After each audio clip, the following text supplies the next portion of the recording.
Good afternoon, everybody, and welcome back. Apologies for being a couple of minutes late starting, but it wouldn't be a learning technology conference without a technology challenge.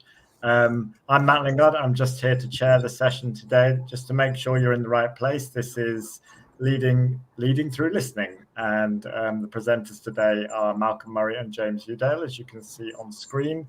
They're going to talk for about 20 minutes, and then there'll be 5 minutes Q&A. So please use the comments to line up your questions, and I'll be facilitating those in about 20 minutes' time. So without further ado, I'm going to hand over to Malcolm and James. Thanks, everyone, for choosing the session today. I hope you can hear us. We're running blind because we can't see the comments while we're presenting. My name is Malcolm Murray. I'm the Head of Digital Learning at Durham University, and I've got my colleague here, James Youdale, who's been leading a lot of the pilot and evaluation work. The session is called Leading Through Listening, but actually, in the light of the pandemic, we thought that actually a more suitable title might be Changing VLE in the Middle of a Global Pandemic. What we want to cover today really is where we were and why we felt there was a need for change, and then look at it from a leadership lens. What was the challenge we faced? How did we use different approaches to make it happen? And then actually get into the nuts and bolts of adopting new VLE, talking about the approach we took in the pilot, and then in the institution-wide implementation, and then end with some reflections. So to start with, looking at where we were is fairly simple. Like many institutions, we had a very established on-prem VLE. In our case, it was Blackboard. What you can see in the screen just now is what students would see after logging in. So yes, there was linked to their courses, but there was an awful lot of other information, links to the student record system, to lecture recording, to PebblePad, to timetable, lots of information. Quite a confusing, albeit powerful interface. And our VLE had quite a good run. We started using Blackboard in 1990, and it had been upgraded several times. But it got to the point where actually we thought it was time to do something substantially different. We used the digital tracker to get a handle of what students' experience was like during the pandemic. These are the top 3 issues that they picked up on, and you can see the most frequent response was to make the VLE more user-friendly. So they didn't think that Duo really was cutting the mustard. And this correlated with findings of previous year from staff, where again, the use of the VLE seems to have changed from being an enabler to being a bit of a hindrance. And what concerned us was looking at these 3 questions from the GIST tracker, the response from Durham staff was significantly lower than across the sector as a whole. So that was a warning bell sounding. Stepping back and looking at how we've adopted, used, supported the VLE, 4 issues came out. That there was a lot of scope creep over those 20 years. It had started being used out as a VLE, and then we added staff training, fast storage, support for exam papers, HR, communication hubs, you name it, it was probably on Blackboard at some point. It had become very heavily customized and extended. I'm guilty to a lot of that, but it meant that it was quite difficult when it came to upgrades. It was a very complicated, test-heavy process. If we asked staff or students about the VLE to describe it in one word, clunky was the answer. It didn't fit with their experience of the other tools they were using. It wasn't the sort of modern teaching and learning experience they expected at Durham. And when we looked at the way staff were using it, at least pre-pandemic, it was still very much in that document dump repository mentality, where there's a lot of content, but it was really there to support face-to-face teaching. And these were things we wanted to change.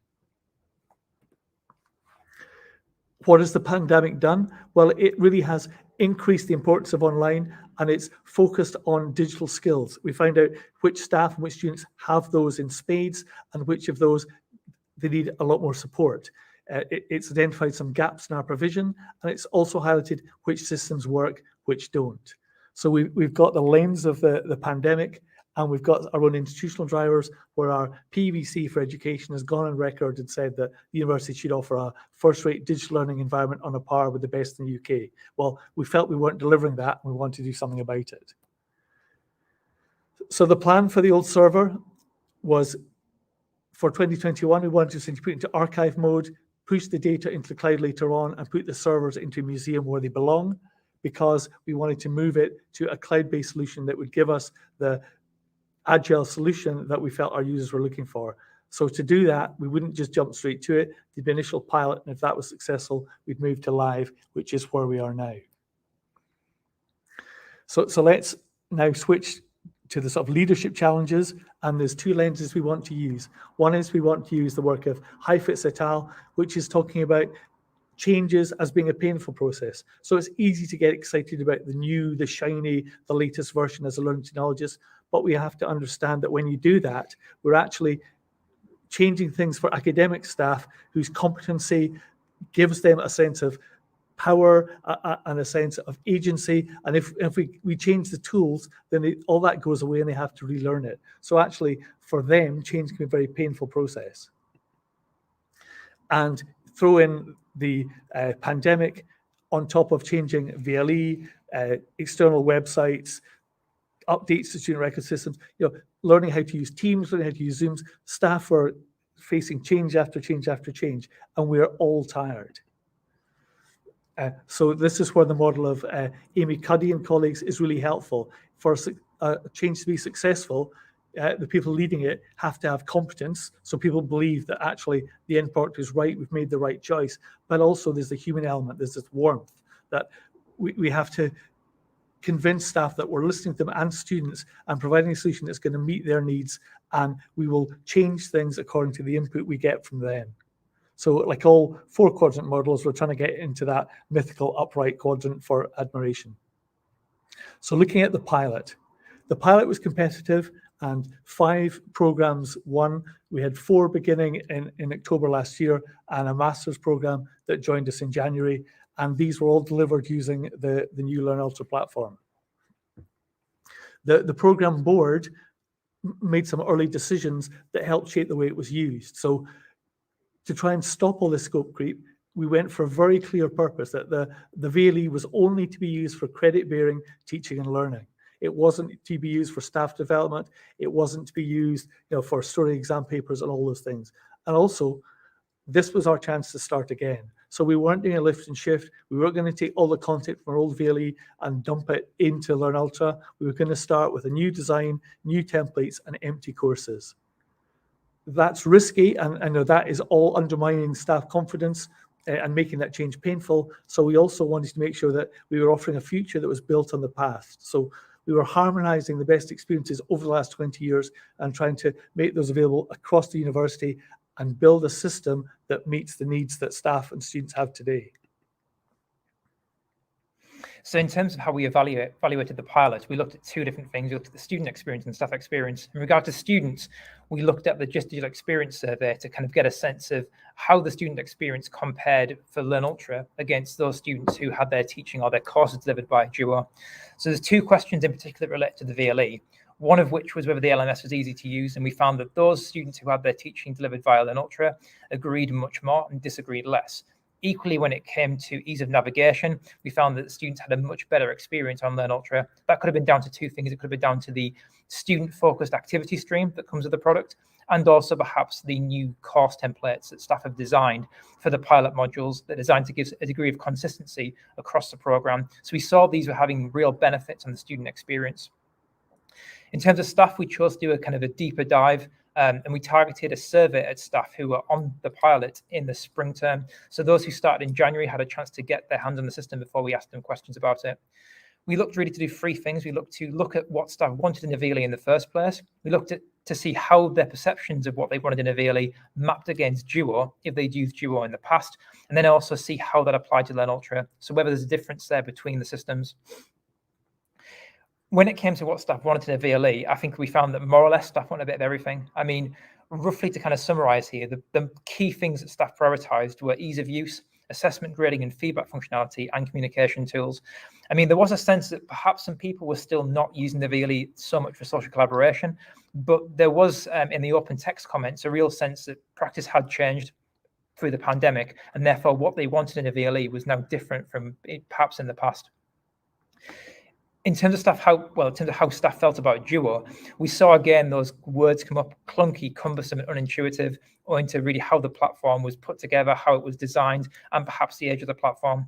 I mean, there was a sense that staff who did find Duo easy to use, that was perhaps caveated by the fact that they only found it easy because they were familiar with the product. They'd used it for so many years, and therefore that familiarity was born out of just the fact that they've done things many, many times before. In terms of how staff found Ultra in comparison, I think that the key thing was a second-hand experience from the students. They were saying they were definitely reporting their students much preferred the system. But in terms of their teaching, they were critical about three things. These were a perceived loss of features in comparison to Duo, a lack of perceived customization options, so how to make their courses look and how to design their courses, and perhaps limited functionality in regard to assessment tools, which I think in the pilot, at least, that was very keenly felt in the test functionality, because there were certain features that have since been released that weren't available at the time that we would probably consider to be core features. So maybe there's an element of product immaturity that was perhaps informing that opinion.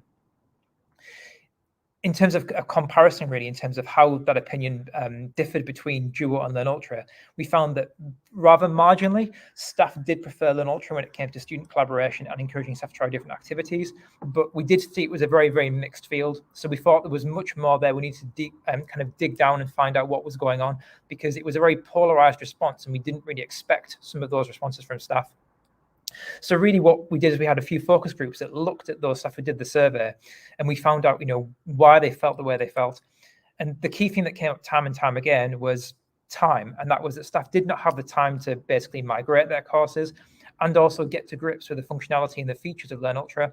So perhaps there were features there that, that would have helped them or increased their perception of the product, but they hadn't really had a chance to get hands-on due to the pandemic and due to all the things that they kicked in the long grass in the past year, such as research and so on and so forth. There was also a lack of awareness as to why the VLE was designed the way that it was. So, for instance, lack of customization options. Staff weren't aware that things were restricted to help more accessible content and more device compatibility. Equally, there's perhaps a lack of awareness as to why we were changing VLE in the first place. So it was clear that perhaps at the pilot stage, there was maybe a lack of communication on a high-level strategy, and maybe that hadn't quite percolated down to where it should have percolated down to. But in terms of staff comments, we did get a sense that really things were moving in the right direction, that perhaps maybe things weren't quite there during the pilot, but this would be a better experience for students going forward. And there is a sense that perhaps the system was perhaps designed in a way that did encourage more active learning design, more putting kind of social collaboration at the front of what they were doing, rather than just, putting their materials online for students to kind of consume and download, kind of in line with their blended learning and their face-to-face teaching. So in terms of implementing the VLE and kind of taking forward the things that we learned through the impact evaluation. This plan is showing the essentially timescale we used. So we had that big pilot that James has just talked about that ran all the way to June. And initially it was only staff on the pilot who got access to the system. Then we wanted to broaden it out. The initial feedback from the pilot was positive, so it was time to get other staff on it. And we worked with directors of education, learning, teaching managers to give them access. And once each department had a little bit of expertise, they then, as a group, built out the department templates. Once the templates were built and approved, then and only then were the courses that staff are using for teaching added to Ultra, and all staff in the department enrolled. The idea here, though, is you can see if everything moves as early as possible, we were giving staff access in mid-April to build the courses that they're going to be using in a week or two's time to actually start delivering the learning teaching. And throughout, it's underpinned by a strong support model. For the engagement strategy, we needed to engage at different levels. And some of the comments that James alluded to have suggested that some areas have been more successful than others. So at the high level, it was talking about what we were doing and why. What was the feedback from staff about the old system? What were we trying to change? And just giving an idea of dates and facts and getting the buy-in at the high level so that we kept the senior management on board. At the mid-level... 5 minutes, James. Thank you. We're looking at department level briefings where we're getting a bit more into the detail, but it was at the program level when you're looking at how can I use this new system to build my modules or design my programs, that we actually got to the nitty-gritty and putting it to the test. We did do a lot of talking. I don't expect you to read the text on the screen, but it is the dates and names of all the meetings we held, and the bar graph shows the meeting across my characters. There's over 96 meetings we had. We wanted to talk to people about this new system and what it meant, and we had quite a detailed support model. So we had a SharePoint site, and combined with access to drop-in sessions for one-to-one support for staff.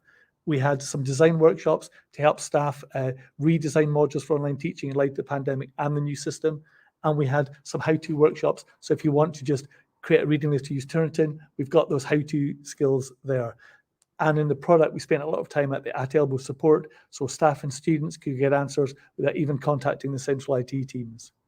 We also understood from the feedback that staff time obviously is very precious, and sometimes synchronous offerings aren't quite what staff need when they're very busy. So we designed a fully aligned self-paced module, which was roughly equated to the entire training offering, both from the pedagogic end and the technical end. So we decided to make this a benchmark in practice, but also not overproduce it at the same time. So we didn't use Final Cut Pro for our videos or Adobe Photoshop for our pictures. We just tried to use the tools within the kind of ecology of systems that the university has, basically within their kind of, the palette of things staff could access. So the aim was to basically make it achievable by staff, not overwhelming, but also convey the core information and, provide a good educational experience. So in terms of engagement with the self-paced course, it's been a fairly slow burn across the summer, but we've definitely seen staff have been accessing it, in out of office times, which perhaps is not desirable, but it does show that it has allowed staff to engage at different times with the material. We've seen, 77 people complete at least one full section, which is a fairly weighty thing to do. We've had 163 unique engagements with the tasks and activities. These are just things that kind of leave a trace in the system. There's other kind of reflective and soft activities, which perhaps don't leave a trace, which staff have also been doing. We've also had 18 brave souls who've done the entire lot, which I think is certainly quite commendable, given the amount of content there is to work through. The feedback has been fairly strong for this. I think the people who've actually engaged with it have really enjoyed it. What we did find, though, is despite our attempt to not overproduce it, some staff did still feel that perhaps we were asking a bit too much of them, or maybe it was overwhelming. So I think it kind of goes back to that digital skills thing, and to just be aware that even when we're trying to make things achievable, we should still probably at least have some awareness in what we do, that not all staff might not be able to get to grips with the things that we're doing, and we're kind of holding up as kind of like achievable practice. So in terms of reflecting on how this has all gone and kind of where we are now, it was a big project delivered in a pandemic, so it was going to get messy. There was technical work streams, academic work streams, and hands up, there were problems at times. But really, those were unpicking where was the stopping point, who's in control, who's making the decisions. We also faced changes in project management, which didn't help, and changing in senior management. We actually appointed a new VC partway through this project to add to the fun and games. So it was again making sure the project still met the aims of those new individuals and kept them on board. I think as well, change fatigue in staff was very high. Obviously, we've had a pandemic. We've had new systems like Teams rolled out within the space of a year. So I think one more change and lots of kind of rolling eyes and people's eyes glazing over is definitely an issue. And as I mentioned before, increased workload is a challenge, as is digital skills. I think one thing to keep in mind is when a project this size, there's many unexploded bombs with a system that's 20-year-old. So many things and unseen activities that have gone on for many years, and all packages that are being retired may become conflicted with the project. So when you have staff saying, oh, I've got these flash files that don't work anymore, that can then become conflicted with the project, and really it's a separate issue. So I think it's worth keeping these things in mind in projects of this size and scope. And going back to this idea of the warmth, is that we had this really well-defined scope for the project, but sometimes you have to give. There's activities that staff have got that are really well aligned, have got really sensible learning outcomes. If they don't quite align with our definition of what the VLE is, then we have to take that back to the project board and reconsider it, not say an outside no. And that's what's kept us, hopefully, in that warm area. We're not going to have admiration. We've not had people throwing flowers at chocolate at us. Not yet. But we have had active engagement. This is happening. People are creating the courses, and we've got students actively learning and teaching with it now. I think we'll just skip that for time. But looking at consistency really is a key thing. When we've got all these changes going on, we need to make sure that staff want to know what's happening. They want to be told once, and then they want to have it happen. And the more we can insulate them from the changes, pick up early things that could destabilize it and correct it, the more important it is. So really, to conclude, we'll talk about the rays of light. I think so far we're seeing that, the student experience has definitely been much improved for the change. And I think one of the key things from a pedagogic point of view is the benefits of consistent and well-designed templates are beginning to shine through. So departments having that chance to go back and really readdress, how they teach across the piece is definitely certain to pay dividends. And I hope that for many years to come, that will be the case. Now, I think we've seen benefits of staff thinking more about accessibility and inclusion. So we've given a blank course and adding items one at a time. They've had to think, well, are all these slides up to date, rather than just having a quick look at a folder that was there from last year. And with things like Ally, it's flagging up the ones that aren't. also interesting is that we've a lot more comments from staff about the student experience. They've thought a lot more about what it's like as a student to use the system, which we think is really beneficial. And also, because they've got a new system, they've had to rewrite things and rethink about it, they're much more open to trying new tools and not just repeating what they've done in the previous year. So we think it's been worthwhile. Thank you. Thank you. I'm going to interrupt you there, gents. I'm sorry to cut you very slightly short there. We were late starting, so we've got a minute, but we haven't got much more just in terms of people moving on to other sessions. But thank you so much for sharing all your experiences. Don't think anybody envies you having to do that through the pandemic. I've not spotted a question yet, but there's more comments which kind of have questions hidden in them, I guess. There was an interesting comment earlier about how we often see and describe these projects as transformation projects as having an end point, a start and an end, when actually that's not really the change, and that's not really true, and there's constant change coming. So I assume you're not seeing this as job done, and you're building stuff for further adaptations. Yeah, certainly it's not come the 1st of October, we all have a big party, go away and never talk to anyone again. But certainly I think that there's a change in pace, and in a project is important to have an endpoint as well and say, right, this is when it's gone from a perhaps early model, white glove, lots of support, to mainstreaming it and making sure that everyone knows how to answer it. And if staff have questions, it goes through the standard routes, not some special project. So there will be some work at the end to make sure that we can move from the pilot stage to the sort of standard service delivery model. But yes, we're learning, and particularly on a SaaS model where you've got continuous change and new features coming through, we're always learning. True. Thank you, Malcolm. Got one quick question coming from Kirsty, which is on the screen for you now, but this will be the only one, I'm afraid. I think there definitely are. I think that, as I mentioned in the pilot feedback, I think that students are definitely saying that, well-designed templates for modules and consistency is definitely an improvement. And also just the kind of cleaner interface and the activity stream as well, which is very student activity focused. I think that's definitely been a well-received thing. So I think that hopefully that's repeated when we kind of roll out en masse, and maybe we'll talk to you in a year's time and let you know how that's gone. Great, thank you. Thank you so much to both of you. We really do appreciate all the work that goes into these presentations and right through from the submission process. So many thanks for today, and thank you everybody for joining in as well. Yeah, thank you.